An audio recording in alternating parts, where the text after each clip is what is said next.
Welcome, adventurers. Today we're going to explore the world of Eydigard further, focusing on architecture and everyday life of a Norwegian village. Grab an ale, loosen your belt, and let's jump right into it. First off, we have the storage house, bur. A bur is a storage house mainly used to preserve excess food, dairy, and grains. This log building is constructed with practicality in mind, often with raised supports or poles to keep the mice and other animals out. The smallest type of bur was a single-room, single-story building with a door in the gable wall, often with a porch in front of the entrance. On larger farms, it became common in more recent times to build bur with 2 or even 3 stories. There were fairly fixed local rules for the use of a bur. In some areas, grains were stored on the ground floor, while meat, pork, and other items were kept on the second floor. In other regions, the arrangement was reversed. In Norwegian, the second floor is also referred to as a burslem or bursloft. Sona B.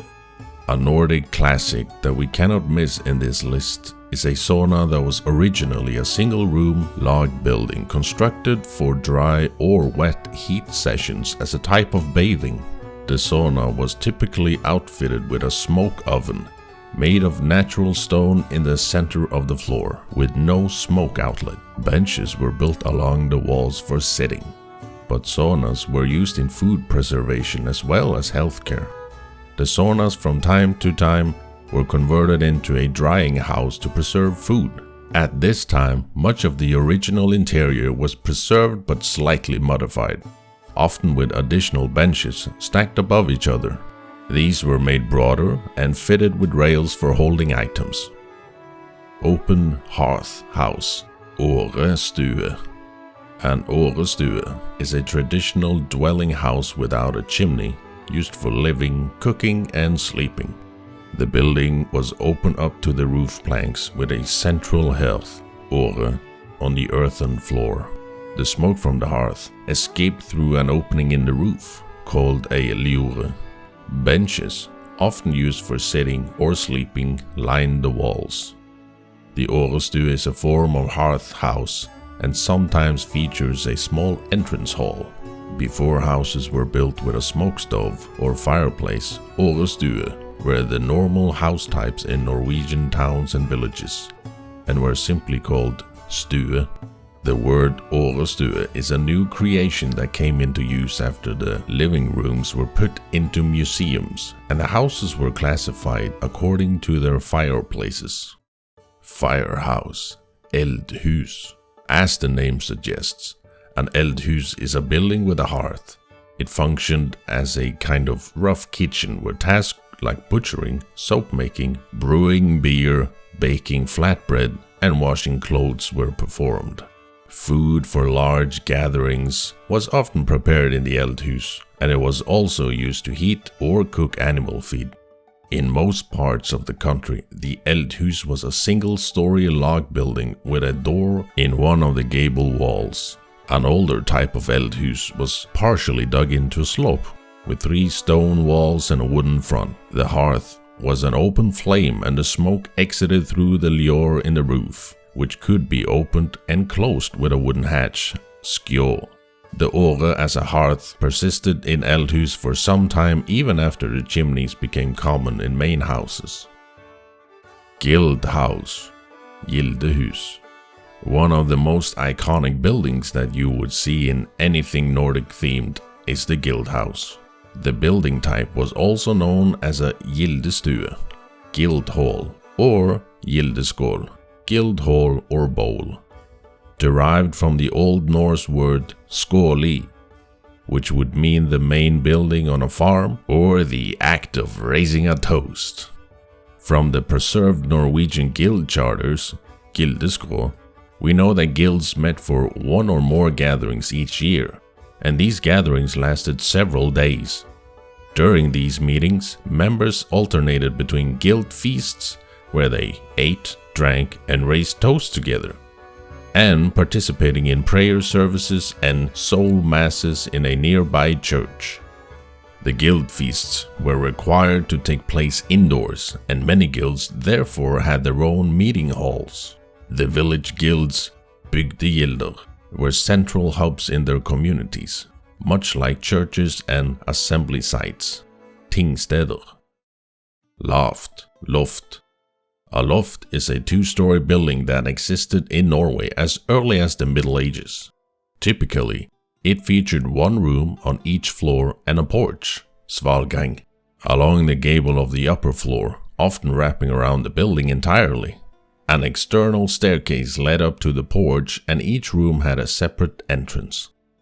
In some cases, the upper floor served as a feast hall, though it was more commonly used to store chests and clothing or as a sleeping chamber for guests and others. The loft was often the most intricately designed and well-crafted building on the farm, serving as both a treasury and a status symbol. If the loft stood on a simple foundation, it was often called a jareloft. The lower floor was used for storage while the upper floor served as a sleeping or guest room, and for storing clothing and other valuable items. The upper floor was typically accessed via an external staircase leading to a wide porch at the front and sides, though medieval loft buildings often had porches on all four sides. Staver Churches, stavkirker. The stavkirker of Norway are iconic wooden structures that represent a unique architectural tradition from the medieval period. They served as places of worship and community gathering, showcasing both Norwegian craftsmanship and the cultural blending of pagan and Christian influences. By the late Middle Ages and the Renaissance, many Staver churches had been modified or replaced, but some continued to serve rural communities, preserving their distinctive style and historical importance.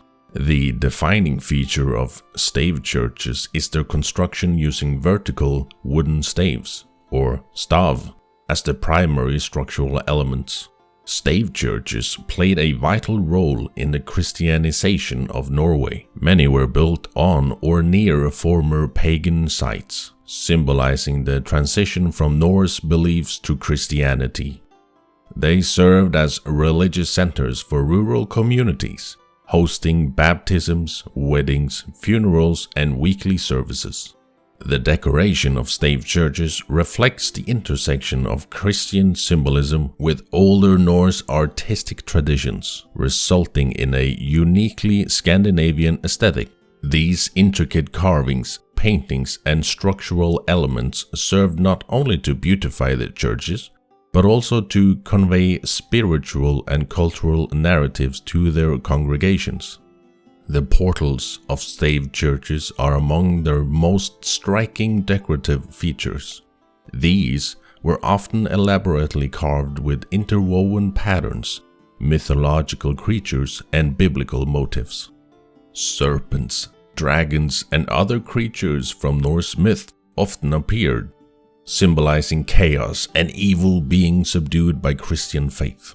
The roofs of Staver churches were often adorned with carved embellishments, particularly on their ridges and corners. Many Staver churches featured dragon heads on the gable ends. These carvings are thought to protect the church from evil spirits. Out of an estimated 1,000 Staver churches built during the medieval period, only about 30 survive today. Did you enjoy learning about Norwegian folklore and history? Would you like to experience the village living yourself? If so, don't forget to wishlist Eydigard on Steam and follow us on social media. And I'll see you in the next video, adventurers, and ha det bra.